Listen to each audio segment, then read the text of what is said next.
to the Northwest Treatment Vidcast. Hello, Jessica. I'm so excited about today. Hey, Léa, what are you excited to share with us today? I get to talk about the 3 aspects of our lives, which is based upon mindfulness practices. Right. This is one of the things you've talked about a couple times, at least to me, and Yes. use in part of the mindfulness. So.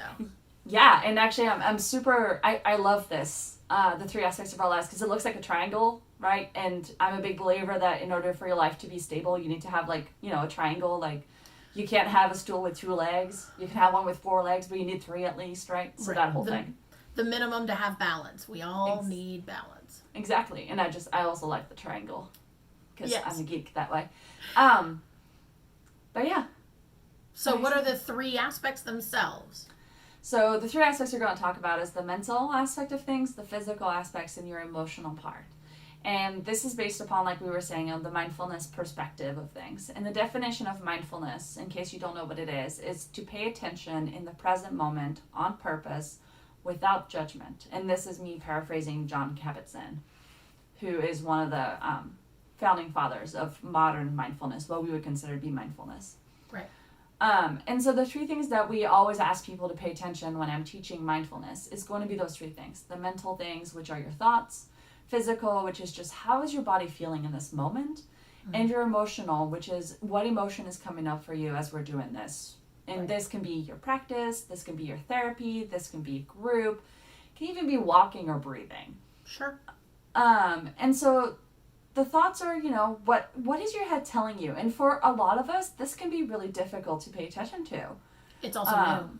It's also very new for some people. Or in my husband's case, apparently he doesn't really have an inner monologue like I do. So for some folks, this can seem very foreign. Right. It's a new way of looking at the world and everything. Yeah, exactly. But for me, I have a committee that I call the unpleasant committee. I use a different word, but you can't cuss. My unpleasant committee, and I have a center seat at listening to them when I'm not having a good day. And so sometimes it's really helpful for me to remember that I can just step back away from it and I don't have to pay attention to it. Right. Which is lovely.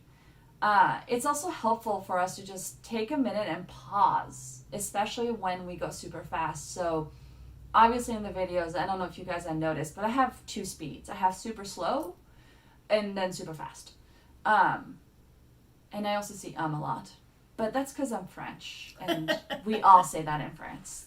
Sorry, we fill the void.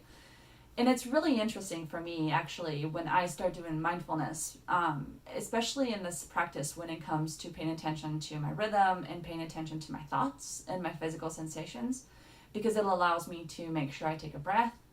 It allows me to clear my head, and as you're seeing right now, it also allows me to stop and take a longer second to be able to think about what it is I'm going to say next, which is super helpful. Take a moment, take a breath. Yeah.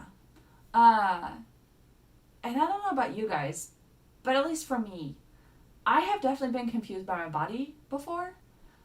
I remember a really exciting day where I was super anxious the whole day. And I thought I was anxious until I sat down with my friend and really paid attention. And all of a sudden, my friend goes, "Oh, well, how's your stomach feeling?" And I went, "Well, my stomach's in knots." And my friend goes, "In knots? Can you describe the knots to me?" Right. And I came to realize that my stomach wasn't in knots. On the surface, it felt like it was in knots, but then I realized I had butterflies. And what I had been interpreting as anxiety all day long was actually like excitement. Right. Maybe a little bit of nerves, but not something that was so automatically negative like you had assumed. Well, but to me, it really was the big difference between an anxiety moment versus an excitement moment. And I never would have known that had I not paid attention on purpose in the present moment to how my body was responding to what was around me. Yeah, and I mean, that happens to a lot of people where we either have to push through, physical pain because of our job. We have to get stuff done, or you're a parent and you have to get stuff done for your kids.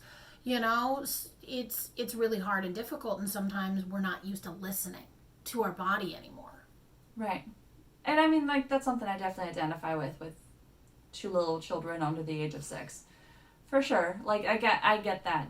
But knowing how to be able to stop and to pay attention does allow you to change your perspective very quickly. And the reason I say that is because, like, going back to the example of like the stomach one, for instance, I spent probably 3 or 4 hours of my workday just completely anxious, and the thoughts that went along with it. So like if I'm having anxiety in my stomach, my thoughts go along with it, and then my emotional state goes there, and then my physical goes there, and then my mental, and then it just like goes into this awful spiral.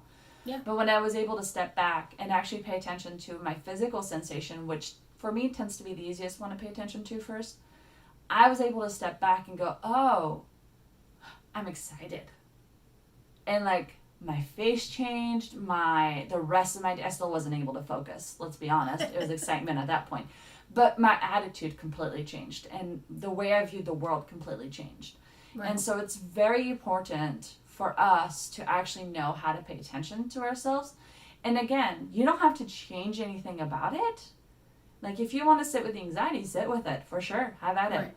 It's but awareness. If you don't, it's just the awareness of it. And that's really the point of mindfulness. Mindfulness is not at all about being aware so you can change something. Mindfulness at its core is to just be aware.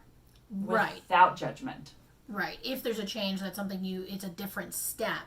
And it's an additional thing added on. Mindfulness itself is just about figuring out where we are, what's going on. Yeah. And there's a lot of that.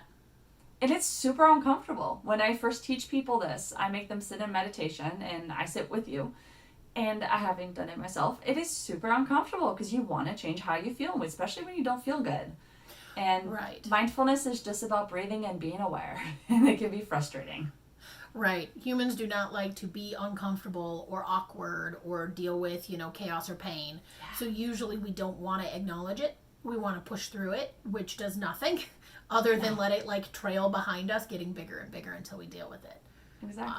And it's one of those that when you get in the habit of taking a moment, one of the things that I learned many years ago with, I want to say it was a yoga class I took, was the idea that at the beginning of the hour, you want to like have a timer or something just for like a minute. You take a moment, you stop what you're doing, you kind of close your eyes, and you think, how am I doing? Am I hungry, cold, warm?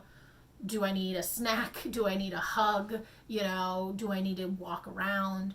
Just a moment to kind of check in. And those are quick, but you can kind of get used to it, and it becomes this more of a constant thing. And like you said, you can do so well meditating and picking that up, which is wonderful. And being more aware of our body, more aware of our emotions, and like you talked about, thoughts, having that triad of those. Yep. And so if you guys have any comments or questions, leave the comments down below and we'll answer them pretty promptly, I imagine, at this point. Yeah, if you guys have any questions about it, or if you have any interest in learning more about meditation and want to, feel free to give us a call, and you can schedule a session with Léa, and she would be happy to help out. Always. And with that, we wish you to be well. Thanks, guys.